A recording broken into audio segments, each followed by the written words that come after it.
धर्मराज व्रत कथा। एक गांव में ब्राह्मण और ब्राह्मणी रहते थे। उसके परिवार के 2 पुत्र और 1 पुत्री थी। वे गरीब थे, फिर भी उसके घर में अतिथि को भोजन करा के ही भोजन करने का नियम था। और संयोग वंश का कोई कारणवश अतिथि न आ सके तो पंखियों को दाना डालकर। उसकी स्थिति बहुत ही गरीब थी, फिर भी वे नीतिमान थे, अत्यंत ही गरीब थे। इसलिए दोनों लड़कों ने परदेश जाकर कमाई करने का विचार किया। अब दोनों भाई कमाने के लिए परदेश गए। तब ब्राह्मण ब्राह्मणी ने उसकी विधवा पुत्री 3 लोग रहते थे। ऐसे में वर्षा ऋतु के दिन आए और लगातार बरसात हुई। बरसात में कोई अतिथि नहीं आने से और कोई पक्षी भी नहीं आने से पूरे परिवार को 10 दिन के उपवास हुए। यह सब देखकर भगवान ने उनकी कसौटी का निश्चय किया।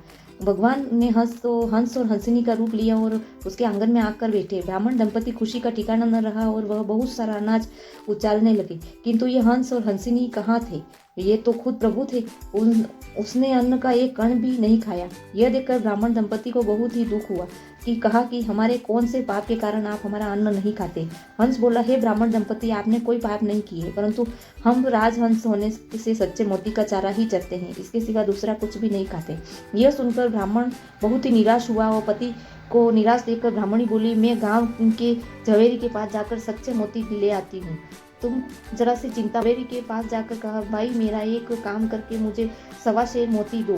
झवेरी बोला, क्या तू पागल हो गई है? 1.25 सेर मोती की कीमत कितनी होती है तुम्हें मालूम है? ब्राह्मणी बोली कि जो किस्मत में होगा वो मेरा घर बेचकर भी दे दूंगी, आप चिंता मत करो, मुझे मोती दो।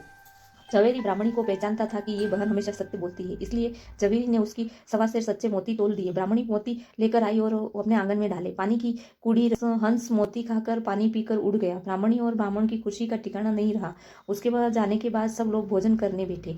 भोजन करके बाहर आने के बाद लड़की की दृष्टि आंगन पर पड़े मोती ऊपर पड़ी और वह मोती लेकर माँ के पास आई। माँ, मुझे यह मोती मिला है। माँ बोली, बेटी यह मोती हम नहीं ले सकते, उसे तो तुलसी के क्यारे रख रहा। बेटी मोती के तुलसी के क्यारे छोड़ आई। दूसरे दिन तुलसी के क्यारे में बहुत सारे मोती पके थे। ब्राह्मणी तो खुश हुई। उससे दिए हुए मोती से भी ज्यादा मूल्यवान यह मोती वह झवेरी की मोती दे आई। झवेरी ने यह मोतियों से अपनी पुत्री का हार बनवाया। यह हार राजा की कुंवरी ने देखा और राजा की कुंवरी ने ऐसा हार बनाने के लिए राजा के लिए जीत करी। राजा ने झवेरी को बुलाकर हार दिखाने के लिए कहा। झवेरी बोला कि यह मोती तो मुझे ब्राह्मणी ने दिए हैं। राजा ब्राह्मण के घर जाकर सीधा तुलसी क्यारे के पास गया और इतने सारे मोती देख उसे तुलसी का क्यारा उखाड़ने गया और वह वही चिपक गया। राजा तो चिल्लाने लगा और उनको चुड़ाने गए तो सब चिपक गए। फिर राजा ने अपनी भूल समझ में आई, ब्राह्मणी से माफी मांगी, तब स्पर्श किया तो यह लोग मुक्त हुए और ढीले मुंह से वहां से वापस गए। तुलसी के क्यारे से चुने और हमेशा ब्राह्मण को वहां परदेश बुलाकर उसे कहा कि यह हमारी मिलकर के 3 भाग करना, 2 भाग 2 भाइयों और 1।